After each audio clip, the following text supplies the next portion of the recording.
আমাদের আরেক ধরনের একটা বিশ্বাস চলে গেল। আরেকটা বিশ্বাস আমাদের দেশে মানুষরা করে যে আল্লাহ নবী গায়েব জানেন।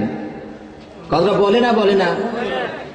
আলিমুল গায়বি ফালা ইযহিরু আলা গায়বিহি আহাদান ইল্লা মান ইরতাযা মির রাসূল।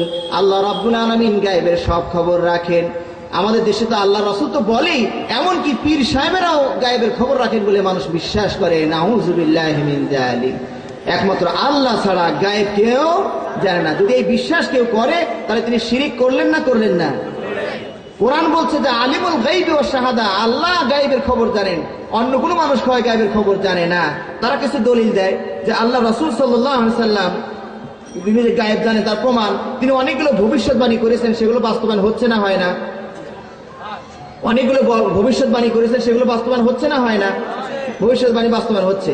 এবং তিনি একবার মুতার যুদ্ধের ঘটনা আল্লাহ রাসূল সাল্লাল্লাহু আলাইহি ওয়াসাল্লাম মক্কায় বসে বসে রিলি করছিলেন। মুতার যুদ্ধে আল্লাহ রাসূল সাল্লাল্লাহু আলাইহি ওয়াসাল্লাম পরপর তিনজনকে সেনাপতি করেছিলেন। কোন যুদ্ধে কি তিনজন সেনাপতি থাকে নাকি? একজন থাকে। আল্লাহ রাসূল বুঝে ফেলেছিলেন বিষয়টা, এই জন্য পরপর তিনজন কমান্ডার, তিনজন সেনাপতির দায়িত্ব দিয়েছিলেন। আল্লাহ রাসূল সেই যুদ্ধের দামাদল চলছে, যুদ্ধ চলাকালীন সময়ে আল্লাহ রাসূল মদিনায় বসে বসে বলছেন, এখন যায়েদ শহীদ হলো, এখন যায়েদ শহীদ হলো। তলোয়ার ধরলো জাফর। তলোয়ার ধরলো কে? জাফর। জাফরও যুদ্ধ করতে করতে শাহাদত বরণ করলো। এবার তলোয়ার ধরেছে আব্দুল্লাহ বিন রাওয়াহা। এবার আব্দুল্লাহ বিন রাওয়াহা শাহাদত বরণ করলেন। এবার তলোয়ার ধরেছে আল্লাহর তরবারি সময়ের মধ্যে একটা তরবারি, ওইটাকে খালিদ বিন ওয়ালিদ। খালিদ বিন ওয়ালিদ। এবার বিজয় নিশ্চিত। তিনজন সেনাপতি চলে যাওয়ার পর যুদ্ধের বিজয় আল্লাহ রাব্বুল আলামিন মুসলমানদের হাতে দিয়ে দিলেন। বলি আলহামদুলিল্লাহ।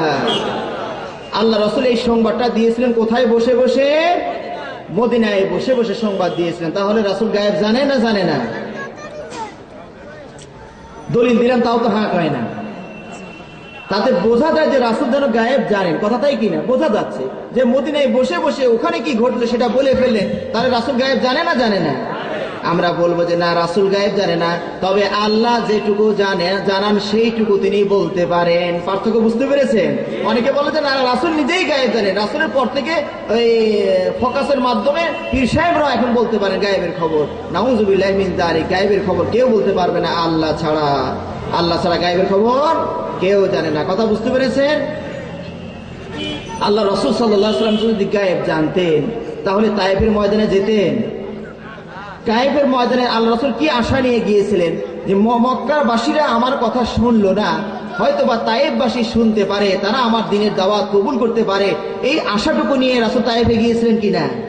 কিন্তু সেখানে গিয়ে কি হলো? উল্টা হলো কিনা? মক্কাবাসীরা যা করে নাই তার চেয়ে জঘন্যতম আচরণ করলো কারা?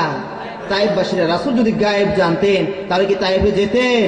মার খাওয়ার জন্য তায়েফে যাবেন? রাসূল যদি গায়েব জানতেন তাহলে কি উহুদের ময়দানে রাসূল যেতেন? তিনি যদি জানতেন আমির হামজা প্রাণের চাচাজানকে হারাতে হবে এই উহুদের ময়দানে গিয়ে, তাহলে কি আল্লাহ রাসূল উহুদের ময়দানে যেতেন না? আল্লাহ রাসূল নিজেই বলেন, কোরআন বলছে লাকুল লাউ কুনতু আ'লামুল গায়বা লাস্তাকসারতু মিনাল খায়র ওয়া মা মাসসানিয়াস সু। আল্লাহ রাব্বুল আলামিন মুহাম্মদকে বলছে, হে নবী আপনি বলে দিন, আমি যদি গায়েব জানতাম তাহলে অনেক কল্যাণ আমি অর্জন করতে পারতাম, আর অনিষ্ট আমাকে স্পর্শ করতে পারতো না। কিন্তু রাসূলকে অনিষ্ট স্পর্শ করেছে না করেনি? সুতরাং আল্লাহ রাসূল সাল্লাল্লাহু আলাইহি ওয়াসাল্লাম গায়েব জানেন না। এবার আরেকটি বিষয় আমাদের রাসূল সম্বন্ধে ভ্রান্ত ধারণা।